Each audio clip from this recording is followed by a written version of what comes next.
What's up, explorers? Welcome back to our channel. We're the Choose here from Choose to Explore, where we teach you guys how to see the world and save $1. So I first went to Paris in 2017, fresh out of undergrad. Yes, and I recently went to Paris with my mom just a couple of months ago. So Paris is the city of lights. When most people think about Paris, they think about love, they think about the Eiffel Tower, but there's so much more than just that. So we're gonna give you our top 20 tips that you need to know before you go to Paris. So stay tuned, you don't want to miss this one, guys. So Paris, being a big international city, has a lot of different airports as well.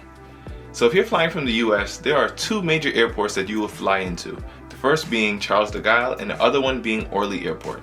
And you know our motto is see the world, save $1. Our recommendation is to go wherever you get the cheapest flight deal. You can figure it out because we'll give you guys the tips to get from the airport to the city in your accommodations. So I actually flew into Paris Orly Airport, and to get from the airport to the main city center was pretty easy. We just took two different trains. One was a tramway and one was a metro, and they were both a little bit over €2 each. And it took about an hour to get into the city center from the airport. And these trains run pretty frequently. They run about every 8 to 16 minutes depending on which one you're getting on. And also, they run from about 5:30 in the morning to a little bit after midnight.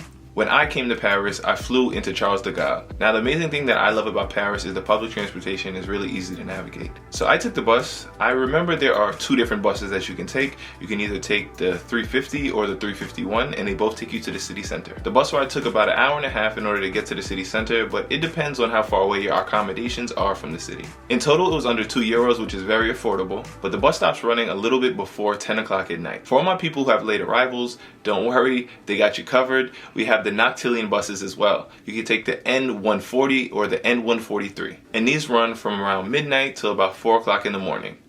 They are a little bit more pricey, about double the fare cost, which is slightly under €4 per ride, but it gets you there. And while Orly and Charles de Gaulle are the main airports from the US, there are a lot of other airports inside of Paris or around Paris. And Paris is a great destination to country hop, especially if you want to do a backpacking trip throughout Europe. And one airport that I'd recommend is BVA. BVA supports a lot of the budget airlines such as Ryanair, Wizz Air, EasyJet. So if you want to see the world and save $1 and you're packing light, you can get like $20, $30, $40 flights all across Europe from BVA. So definitely don't rule that one out as well. So next we're going to get into the best time to visit Paris. So this really depends on what you're interested in. Many people love a European summer, but just keep in mind that that's probably going to be more expensive and also more crowded.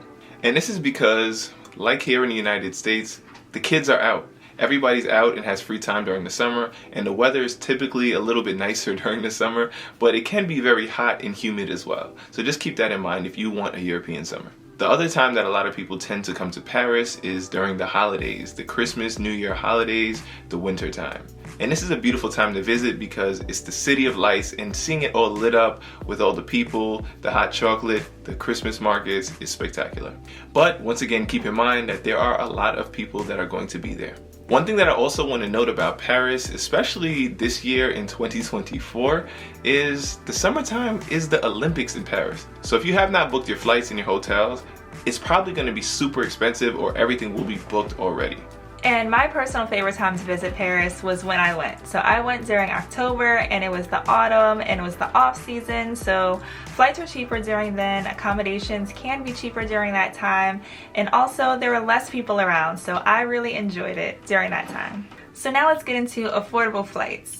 So I actually flew to Paris with French Bee Airlines, which is a really great, affordable, budget-friendly airline that took us from Newark all the way to Paris Orly Airport. We actually flew this airline from San Francisco to Tahiti and had an amazing time in French Polynesia as well. So since we had such a pleasant experience flying with French Bee to Tahiti, when I saw the opportunity to fly with them to Paris, I was so excited to fly with them again. But our motto is see the world and save $1, so anybody that has a cheap flight, we'll give them a try. I also want to mention two other airlines who typically have cheap flights from the US to Europe, one being Norse and the other one being Play Airlines, which we actually also flew to Iceland earlier in the year. So definitely had an amazing experience with them. They actually will give you a free stopover from the US to Iceland and then Iceland to Europe. So not a bad option, it's 2-for-1 deal.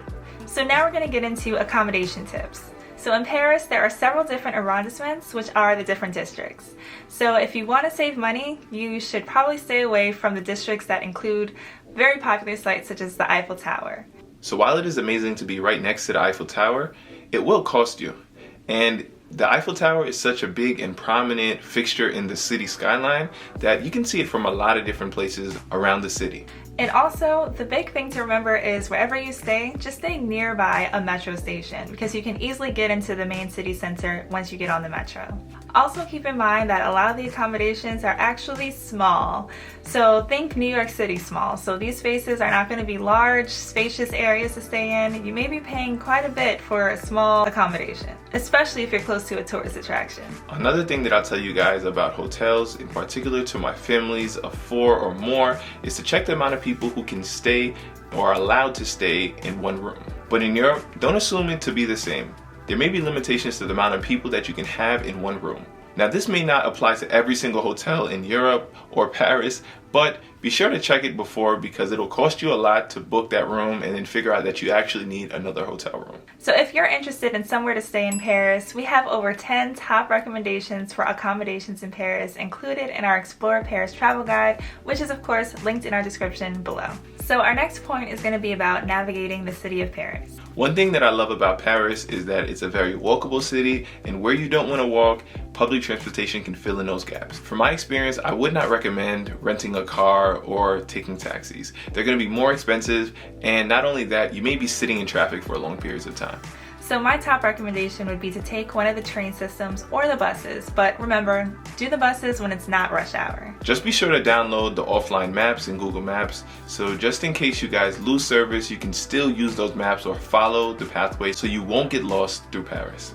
And I found the ticket machines to be very easy to use at the different train stations. To get our tickets, we actually still were using the paper tickets. I know they will be phased out in about the year 2025, but we were still using the paper tickets. But just keep in mind that if you have them too close to your phone or other electronics or coins, they will demagnetize. And if they demagnetize, then they don't work.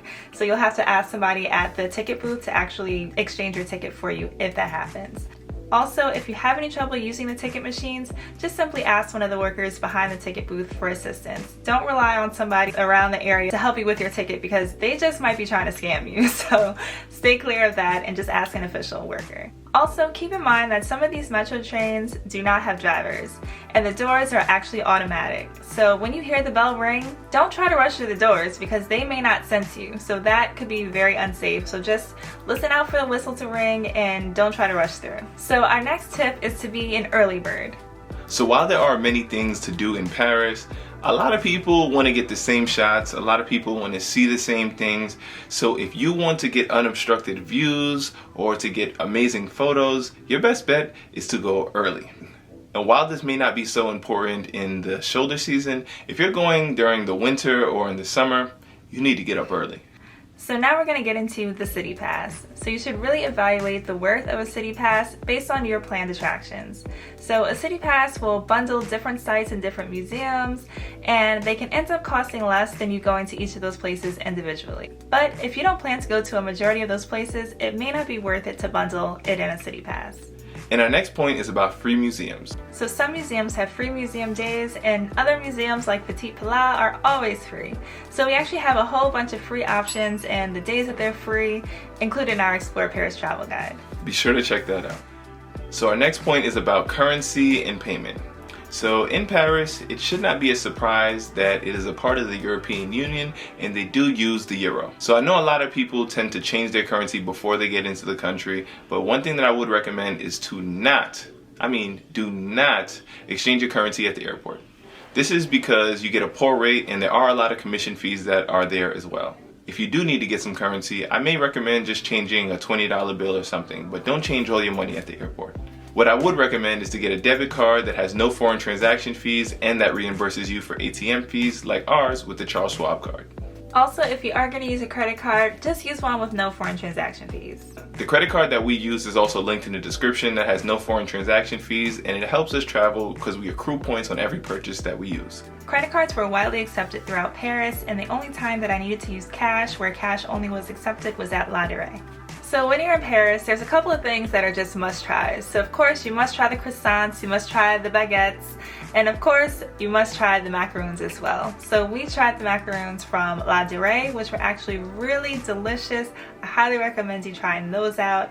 And also, unexpectedly, there was a place around the corner from La Durée that was called My Mustard, and they had so many different varieties and different flavors that was so great to try as well. So I'd recommend you trying that out too. And for me, I'm a little bit more of an adventurous eater, and when I'm in Paris, I gotta have some escargot. And not only that, I'm gonna take it back a little bit. I remember as a kid, I remember Dexter's Laboratory when Dexter was learning French, and the only words that I remember is omelette du fromage. Oh, say it again, Dexter. Omelette du fromage. That was on repeat, omelette du fromage. So when you're in Paris, get the omelette du fromage. What is that? It's a cheese omelet. Listen, Okay. omelette du fromage. So now we're gonna get into things to know about dining. So first thing that you need to know is to set your expectations. A lot of these restaurants in Paris are going to be very tight, tables are going to be very close to each other. And lunch specials are common, so it's a good idea to have your biggest meal of the day when they offer their plat du jour, which is a set lunch menu. And if you have a big lunch, you don't have to have such a big dinner, and that'll help you save a lot of money in Paris. But one of my favorite things about Paris and European culture is tipping culture is not really a thing. So if you have an exceptional experience, you can tip, but it's nowhere near the 20% that you are tipping standardly in the United States. So if you feel inclined, you can leave about 1 or 2 euros at the end of the service. So now we're going to get into language tips. So it should be of no surprise that in Paris, France, they speak French. Is that so? And many people may not speak English at all. So knowing some French will be beneficial as many people will not be speaking English to you. And it's best to ask first if they speak English than just assume and start speaking English right away. And another thing that was interesting is reading things in the French language and pronouncing it with my English accent. Sometimes it may not go together very well. Most times it didn't. So I have a cousin who lives in Saint-Denis, so I'm going around looking around for a sign that says Saint-Denis. He told me Saint-Denis, Saint-Denis, Saint-Denis. I'm looking everywhere, I don't see it. Then he writes it out, he sends me a text, and it says Saint Denis. And I could not believe that Saint Denis is Saint-Denis. In French. So sometimes, you know, just go with it and roll with it, all right?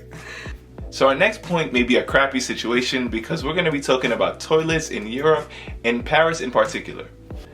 So this really surprised me, but my first time traveling to Europe, I was really surprised that a lot of places you had to pay to go to the bathroom. Like the public toilets, I'm not talking about you go to a business building, I'm talking about you go to McDonald's and you have to pay to use the toilet. It's kind of crazy to me that you have to pay to use the bathroom. So I would recommend just having the €1 coins just around just in case you do have to go to the restroom. So from my experience, there were actually free public restrooms around the city and they were called toilettes. And depending on where you were in the city, there may be a long line. But just keep in mind that there's an automatic cleaning cycle that happens in between each use. So if there is a line, don't be surprised if the door is going to close and you hear a lot of noisiness going on in there. It's just sanitizing itself and then it'll open its doors again so then you can go in for your turn. But those were free. And you can actually search on Google Maps toilette and it'll show you where they are around the city. I wish I would have known that when I went. So the first time we found a public toilet, my mom almost went in right after somebody, but thankfully somebody stopped her from going in there. Because imagine if she walked in there right after somebody and it started self-sanitizing. I don't know what that entails. It might have been spraying all over the place. That's what it sounds like. But yeah, just wait for somebody to come out. The door will close, it'll do its thing, and then it'll reopen once it's clean. So don't go back. Don't go in there right after somebody else does. So our next point is going to be about electrical outlets, especially if you're coming from another place outside of the European Union. So as an American, our outlets typically look like this. So it has the 2 prongs straight up and down like this, but when you go to Europe, these 2 prongs will not work. So these right here are the European outlets. So what I would recommend is getting one of these little handy dandy things, which is a converter, and it works in over 193 countries, and we haven't had a problem using it, and it's very convenient, portable, and we love it. Yeah, so you pretty much just plug in what you have right here, and then you just slide whichever type of outlet you need on the side, and it works perfectly. So now let's get into safety precautions. And our number one safety precaution is to be cautious of pickpocketers. So while you may be having the time of your life in Paris, you still need to watch out for your surroundings. This is especially the case in crowded public situations, such as riding the tram, the Eiffel Tower, Arc de Triomphe, around the Louvre. Be sure to watch your surroundings. What I personally would recommend is I have this crossbody bag, which I literally put right on my front so I can see if anybody tries to pickpocket me. It has a lock right here, which allows me to lock the thing so you cannot steal my bag or open it without me first knowing. And it even has the section right here where I keep all of my money, so I can feel if somebody tries to grab it. It also even has a USB slot, and the thing I love about it is the size, because it's really convenient and its big size allows me to keep all my valuables for the day right on my chest. It's linked in the description below. So now let's figure out how long should you spend in Paris. Typically, you can spend about 4 days in Paris if you're just going to stay within the city limits. But if you plan to do a day trip to say Versailles or Disneyland, you may want to spend a few more days. And we actually have a sample itinerary included in our Explore Paris travel guide. And speaking of Disney, if you have the time and you want to save a little money, maybe a little more than a little bit, I would definitely recommend doing Disney in Paris. So Disney World in Orlando is significantly bigger, being that Paris is only 2 parks, but what it doesn't have in size, you will make up in savings. So we actually have never been to Disney in Paris, but we looked up the prices for this video, and the next time we go to Paris, we're going to Disney. So we looked at the fare calendar for Disneyland Paris, and the cheapest days for the month of January is $64 per person, and that includes tax. The most expensive day is $94 per person, including tax. Now let's compare that to the prices for Disney Orlando. So in Orlando, the cheapest days for Magic Kingdom are $159 per person and tax on top of that. And the most expensive days are $179 per person plus tax. That is almost $100 more than going to Disneyland Paris. So now let's get into European taxation. So this may be my favorite thing about Paris, and I think it's the whole European Union. But what I love about it is the price that you see. If it's $1.50, you're paying $1.50. The tax is included in the price. I don't know why we don't do this in the United States, because if it's $1.50 in the United States, you're paying $1.64 because of tax. So to me, it just makes sense to have the one price so that you know what you're actually going to pay. Yes, love the transparency. And this ties right into the next point on VAT tax refunds. So while the VAT tax is included in the price, you can actually get a lot of that money back when you exit the country and fly back to the United States. So if you pay over 100 euros for any single purchase, not single item, but single purchase, it could be a combination of different items, you keep those receipts, and when you get back to the airport booth, there's a VAT tax refund office, and if you don't know where that is, you can just ask someone that works there and they'll direct you, and you just submit a form, you'll get that money refunded back to you. And this ties in perfectly to our last point, which is buying luxury items in Europe or Paris. So right now is a good time as Americans to shop in Europe because the US versus the Euro conversion is very favorable. So you'll actually get a double savings in the conversion rate and then also refunded back to you with the VAT tax. It's a no-brainer to me. If you are going to buy Louis Vuitton, wait to go to Paris to buy Louis Vuitton. Don't do it in the United States. So there you have it. That was 20 tips that you need to know before you go to Paris. Did we miss anything? Let us know in the comments below. But thank you guys so much for checking out our video. Please be sure to like, comment, and subscribe. You guys could be anywhere in the world, but you're here watching it with the choose, and we truly appreciate that. So we'll see you guys on the next one.